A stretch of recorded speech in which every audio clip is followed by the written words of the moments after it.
Hello, everyone. My name is Rakesh Koti. I'm a director at Organo.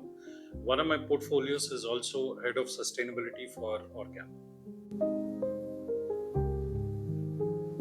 So, when we say any community is a net zero community, what that basically means is if we total all the loads that are consuming energy in the community, that should equal to what we are producing through renewable energy sources. At Antaram, the primary source of energy for us is around 650 kilowatt of solar panels that we've installed, which is exceeding the total amount of energy that the community is consuming. So, when we talk about the loads that are in the community, there are loads that are at the unit level and there are loads that are at the community level. When I say unit level, it means your air conditioning loads, your heating loads for geysers, your lighting loads, your appliances, all of that come under unit loads. At a community level, the biggest loads are again air conditioning and hydropneumatic pumping systems and borewells and motors. They constitute majority of community loads. Along with that, you also have small loads like street lighting, which are also part of the community loads. So, when we talk about net zero, it is not just unit loads that are being offset by solar, but it's also the community loads together in Antaram. So, in Antaram, just like in all our other communities, we have a concept called net metering because solar doesn't work throughout the day. It only works about 4 to 5 hours every day when the sun is at its peak. The rest of the time, there will be solar production, but it exponentially reduces as the day goes by.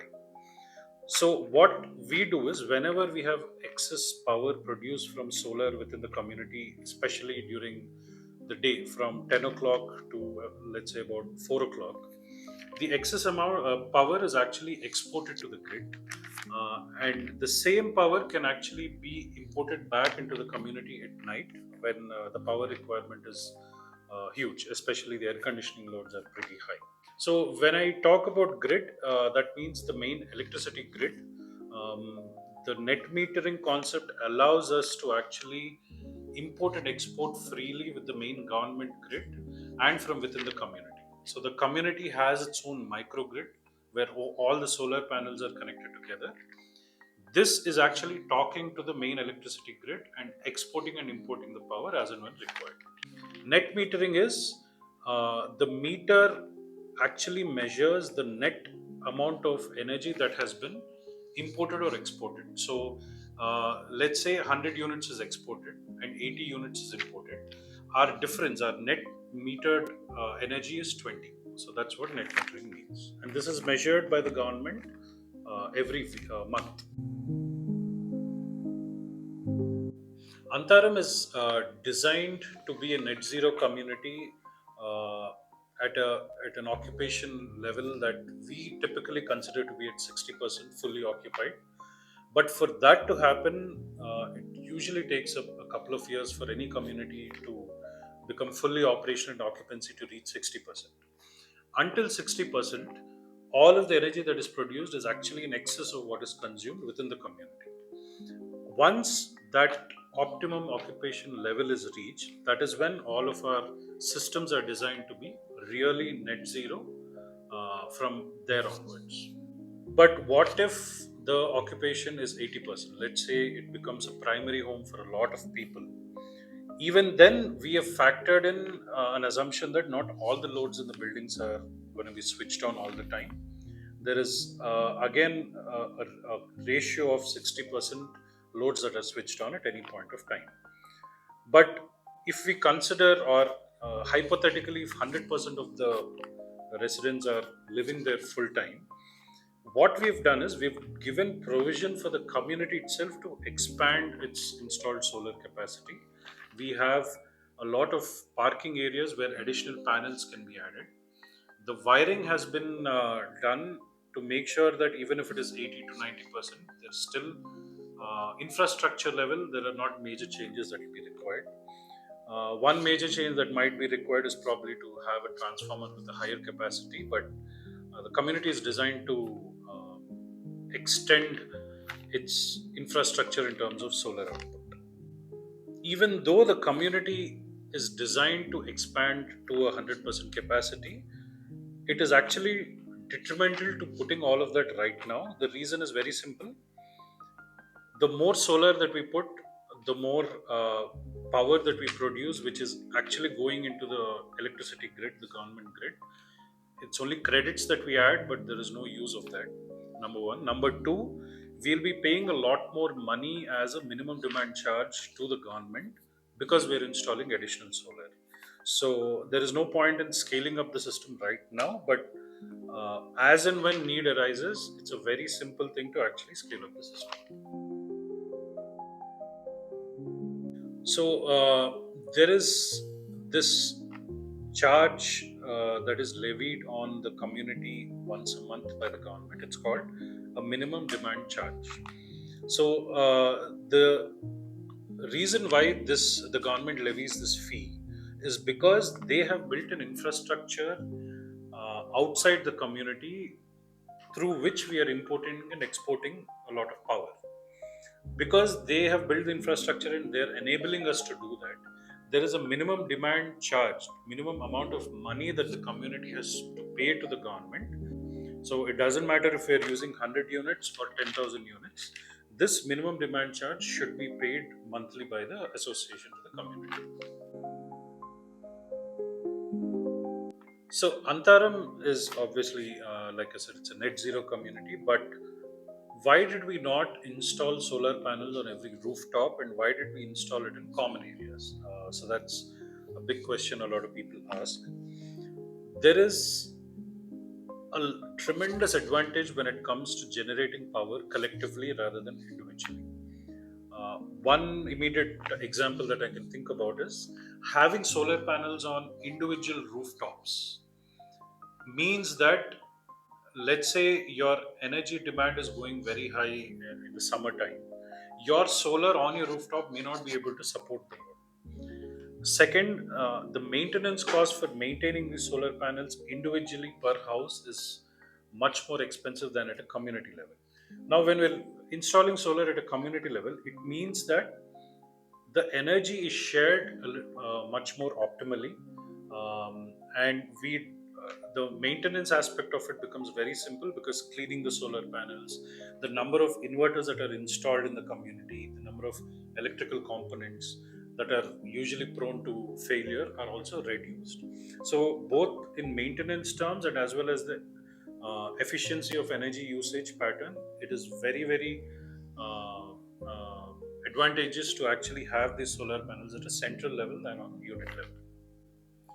So that is the second benefit, and the third benefit is a drastic reduction in your carbon footprint. So 40% of the carbon that we emit as a community is actually through operations, and that too specifically through the energy that we consume. And this, as time progresses, this 40% increases to 50, 60, 70, and within the lifetime of a house of 50 to 60 years, 85 to 90% is just about your energy consumption within the project. Now imagine that 85 to 90% is all renewable, and there is no carbon that you're adding into the atmosphere. That is what net zero community does at Antar. So when we talk about hybrid energy systems, so we've done a few changes from Nandi to Antaram. Nandi was a microgrid where the solar panels were installed on top of each and every rooftop, and they were connected in a microgrid together. So the first source of power there is the solar panels. If there is a power outage, then the solar panels are cut off. If there is a prolonged outage more than 30 minutes, the diesel generators are kicked in automatically. When we come to Antaram, we've taken one step forward where we've also added BESS. BESS is Battery Energy Storage System. For Antaram residents, this is a big advantage because the first source of power is solar. The second source of power during power cuts or without power cuts also is going to be best. And the third source of power is going to be the electrical grid, and only the fourth source of power is your DGs. So we want to make Antaram into a fossil fuel free community, but we want to be prepared for any type of eventuality. Let's say there's a power outage for 10 hours straight, 6 hours straight, 10 hours straight. We still have to rely on diesel generators, although we don't foresee that problem to ever happen in the community. But still, we want to be prepared. So in Antaram, all the solar panels are actually connected through on-grid inverters, and all the energy product produced is passed through the on-grid inverters, converted to AC, and then distributed. So at any point of time, depending on the amount of solar that is produced, there are different types of energy mixes that happen during the day or peak afternoon. Depending on the load, there is a mix of energy from solar as well as main electricity grid. Uh, and as we are coming towards the evening or in night, the main source of power, because there is no solar production, it is going to be BESS as well as the main electricity grid. When there is a power cut, our main source of power will automatically go to the BESS system. Once the BESS is completely discharged, then the DG kicks in. Even in the diesel generator, we have added components which are called as a synchronizing panel. Based on the amount of load that the community is actually demanding, the DG kicks in on multiple stages. It starts off with 30% DG capacity kicking in based on the load, and as the load is increasing, more and more DG capacity is also kicked in. So, this is done to save a lot of diesel that is unnecessarily burnt when the DG kicks in at full capacity. So, why did we go with a centralized battery bank in Antaram? The initial thought in Antaram was to have individual home UPS systems and battery backups for loads for lighting and fans, essential loads basically. So a lot of these UPS systems, they are basically lead acid systems, and they typically have a running cycle of 1,000 cycles, which translates to about 3 to 4 years of lifetime. After every 3 years, the batteries have to be changed, right? And disposing these lead acids is another big issue, not only environmentally, but they also cost a lot more. The advantage with having a centralized lithium ion battery bank is, number one, lithium ion batteries have a life cycle of 8,000 cycles compared to 1,000 cycles of lead acid batteries.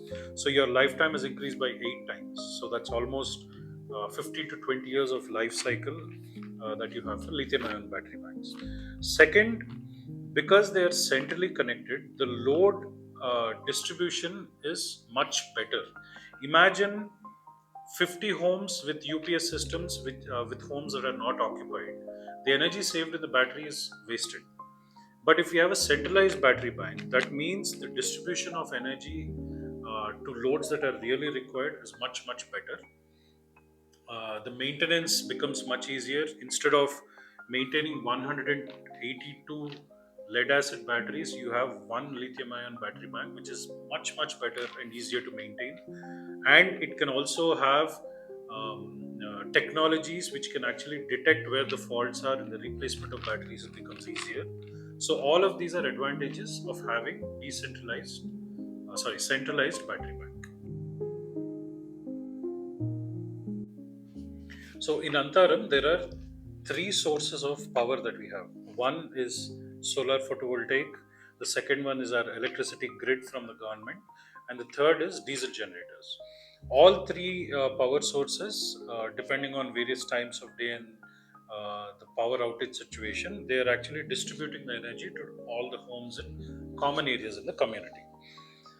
To ensure that uh, these distributions are logged in accurately, for every unit level we have smart meters in place which actually detect the amount of regular power that is consumed and the amount of diesel generator power that is consumed at each individual level.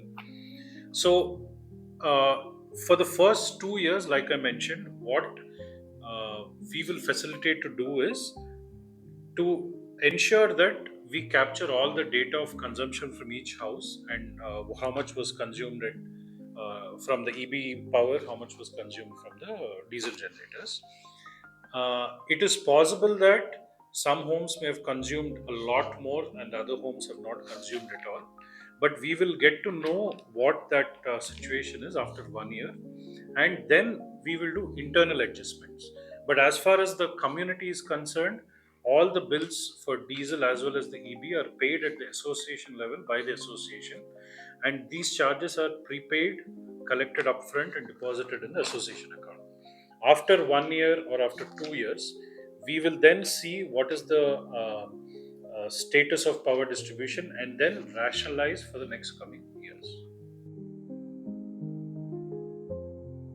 So, in Antaram, what are the benefits of having these different power sources in a microgrid?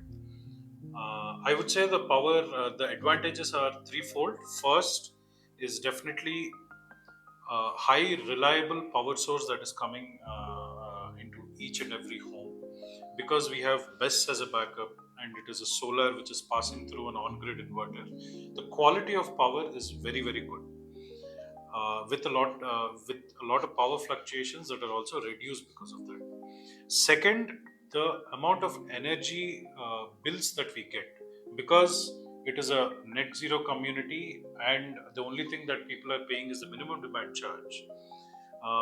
So the energy bills month on month are drastically reduced. And third, there is also very high reliability in terms of backup systems that are centralized, because the DG, the solar, as well as the BESS is a centralized system. The maintenance cost, the way the power is distributed to the community, the load sharing that happens, all of this is an advantage to the community in terms of operations. Lastly, but not the least, it's a wonderful way to actually produce, store, and distribute renewable energy power. We may not be recognized right now, but Antaram is, at least we aim to make it into one of the first fossil fuel communities. And maybe 10 years down the line, somebody will recognize that, and the community itself might be, ripe with carbon credits, right, and recognized globally. So, at least that is our aim. I hope this explanation was helpful and has cleared a few questions that you have. We are more than happy to actually dive a little more in detail in a face to face workshop.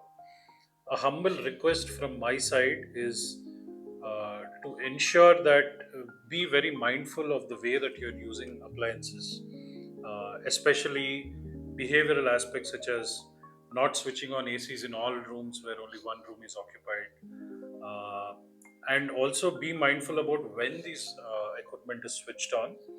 For example, you can switch on your washing machines mostly in the daytime, because at night the power source again goes to either BESS, because there is no solar, it goes to either BESS or EB.